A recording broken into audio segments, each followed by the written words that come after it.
So hello everyone, welcome back. Now let's start problem number 12, which says calculate the potential of uniformly polarized sphere in example 2 directly from equation number 9. So equation number 9 is okay. So this is equation number 9 and we need to calculate the potential outside and inside the polarized sphere. This is given in this example. And the answer is also given here. So we have to just take our calculate for these values. This is for inside and this is for outside. So now let's just calculate. Just a second.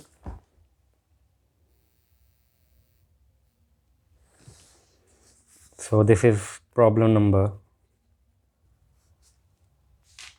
12 on page number 176.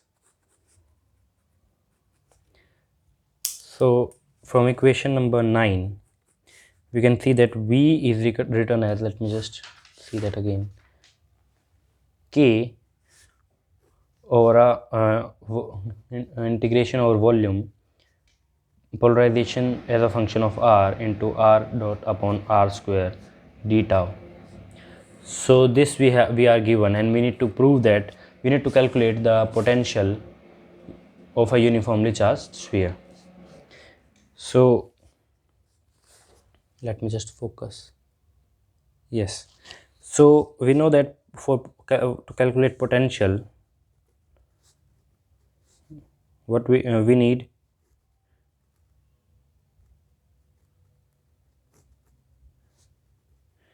this d tau, and for sphere we know that d tau is 4 pi r square dr. Okay, we very well know it.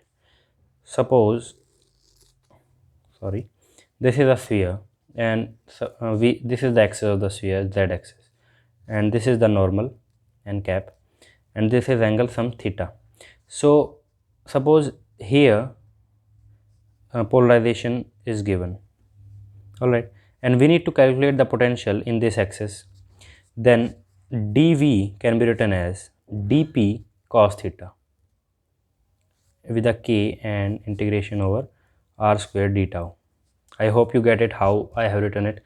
We also, I have taken a small section that all previously talked concept, small section, and suppose polarization is dp there and potential is the potential it gives is dv, all right.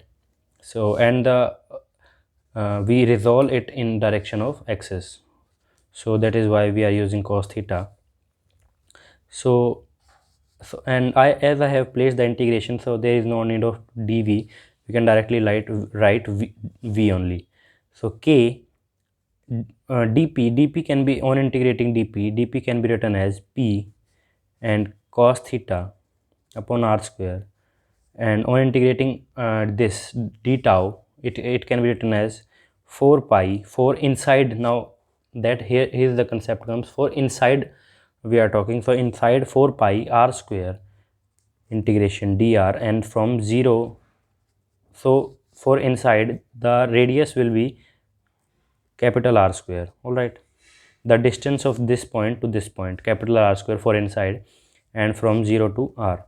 So potential we get k p cos theta 4 pi r cube by 4 pi r cube with the capital, let me just write directly, r cube by 3r square.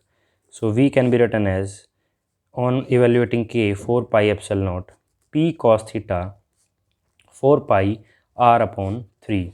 Cancelling terms, we get v as p by 3 cos theta into r. So and with the epsilon naught also, sorry, this epsilon, this epsilon naught, all right, cos theta into r. So this is the concept when r is less than or equal to capital R. So this will be the potential inside the solid sphere having polarization P. Now this is, let me just mention, inside.